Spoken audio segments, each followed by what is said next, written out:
আসসালামু আলাইকুম, সবাইকে আমন্ত্রণ জানাচ্ছি জাতিসংঘের ৮০তম অধিবেশনে। আমি রয়েছি এই জাতিসংঘের সদর দপ্তরের সামনে। আপনাদের সাথে কথা বলবো। আজকে বাংলাদেশের প্রধান উপদেষ্টা ডক্টর মোহাম্মদ ইউনূস তিনি তার বক্তব্যে নানা দিক তুলে ধরেছেন। তার মধ্যে বাংলাদেশের জাতীয় নির্বাচন ফেব্রুয়ারিতে অনুষ্ঠিত হওয়ার ব্যাপারে তিনি প্রতিশ্রুতি দিয়েছেন। এছাড়াও রোহিঙ্গা সংকট, জলবায়ু সংকট নিরসনে তিনি কাজ করার জন্য বিশ্ব নেতাদেরকে আহ্বান জানিয়েছেন। আমাদের সঙ্গে আজকে অতিথি রয়েছেন জনাব গাউসুল আজম বিপু। তিনি বাংলাদেশে গাজী টেলিভিশনের হেড অফ নিউজ হিসেবে দায়িত্ব পালন করেন। তার সাথে আমরা কথা বলতে চাই।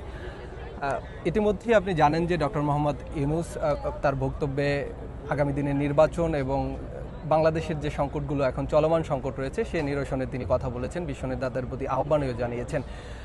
আসলেই তার এই যে আহ্বান এবং বাংলাদেশে আমরা যদি বলি যে ফেব্রুয়ারিতে নির্বাচন, সেটি কতটুকু যুক্তিযুক্ত, মানে এই মুহূর্তে নির্বাচন যদি তারা দিতে চান?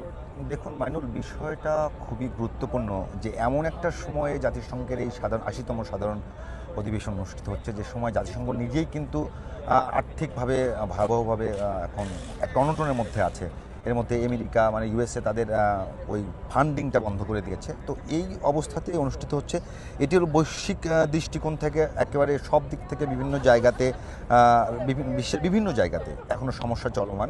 ফিলিস্তিনের সমস্যা চলমান, আরাকানের সমস্যা চলমান, এরকম সব দিক থেকে একটু গুরুত্বপূর্ণ সময় চলতেছে। সেই অবস্থা আবার বাংলাদেশে অন্তর্বর্তীকালীন সরকার চলছে। এই যে সরকারের মেয়াদ মূলত সরকারের ঘোষণা অনুযায়ী ফেব্রুয়ারিতে শেষ হবার কথা। তো এই সময়ে ডক্টর ইউনূস একেবারে মানে প্রথমবারের মতো এবার শেষবারের মতো রাষ্ট্রপ্রধান হিসেবে জাতিসংঘে তার বক্তব্য দিলেন। সেই বক্তব্যে তিনি কিন্তু সবচেয়ে গুরুত্বপূর্ণ যে বিষয়গুলো, বৈশ্বিক যে সমস্যাগুলো সেগুলো নিয়ে কথা বলেছেন, জলবায়ু সংকট নিয়ে কথা বলেছেন। সবচেয়ে গুরুত্বপূর্ণ মুসলিম বিশ্বের জন্য থেকে শুরু করে এখন গোটা বিশ্বের দৃষ্টি কিন্তু গাজা এবং ফিলিস্তিনের দিকে, যেখানে গণহত্যা হচ্ছে, নারী এবং শিশুদেরকে হত্যা করা হচ্ছে। এই সব বিষয়গুলো নিয়ে উনি খুব গুরুত্ব আরোপ করেছেন এবং বলেছেন যে স্বাধীন ফিলিস্তিন প্রতিষ্ঠা করা খুবই জরুরি। অন্যদিকে যদি কথা বলেন যে বাংলাদেশের পার্সপেক্টিভে এটা অত্যন্ত গুরুত্বপূর্ণ যে বাংলাদেশের মানুষ দীর্ঘদিন একটা ভালো নির্বাচন পায় না, যার কারণে একটা গণ অভ্যুত্থান হয়ে গেছে, সরকারের পতন হয়েছে, সরকার প্রধান থেকে শুরু করে মন্ত্রী মিনিস্টার থেকে শুরু করে সবাই দেশ ছাড়া হয়েছেন। তো ঠিক এই মুহূর্তে বাংলাদেশের মানুষের কাছে গুরুত্বপূর্ণ বিষয় একটা নির্বাচন, সাথে সাথে চলমান যে সংস্কার সেটির কী অবস্থা হবে। জাতিসংঘে এসে ডক্টর ইউনূস তার সেই কথাগুলো কিন্তু পুনর্ব্যক্ত করেছেন, যেগুলো এর আগেও অনেকবার বলেছেন। কিন্তু জাতিসংঘ যেহেতু বৈশ্বিক প্রেক্ষাপটে খুবই গুরুত্বপূর্ণ একটি প্ল্যাটফর্ম, সেখানে তিনি এসে যখন বলছেন যে তিনি নির্বাচনের সার্বিক প্রস্তুতি গ্রহণ করেছেন, সেটি খুব তাৎপর্য বহন করে।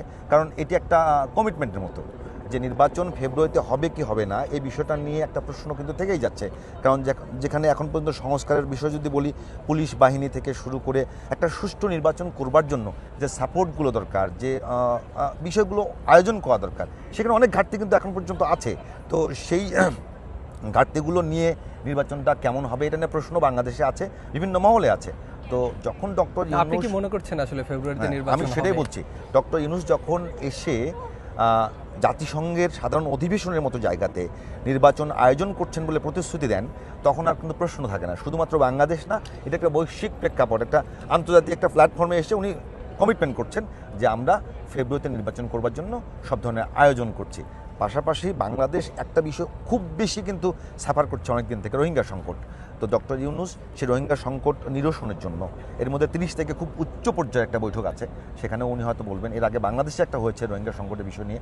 তো উনি বলেছেন যে রোহিঙ্গা সংকট সমাধান, পাশাপাশি রোহিঙ্গাদের ম্যানেজমেন্ট করতে যে সাপোর্টগুলো দরকার, এগুলো বিশ্ববাসীকেই, বিশ্ব যারা নেতৃত্বে আছেন যে দেশগুলো, তাদেরকে সাপোর্টগুলো দিতে হবে, ইনশিওর করতে হবে, জাতিসংঘ করতে হবে, সেগুলো আহ্বান জানিয়েছেন। পাশাপাশি গুরুত্বপূর্ণ যে বিষয়টি, যে আরাকানে এখন যে অস্থিরতা চলছে, এখন পর্যন্ত রোহিঙ্গারা অনেক সময় কিন্তু আসছেন।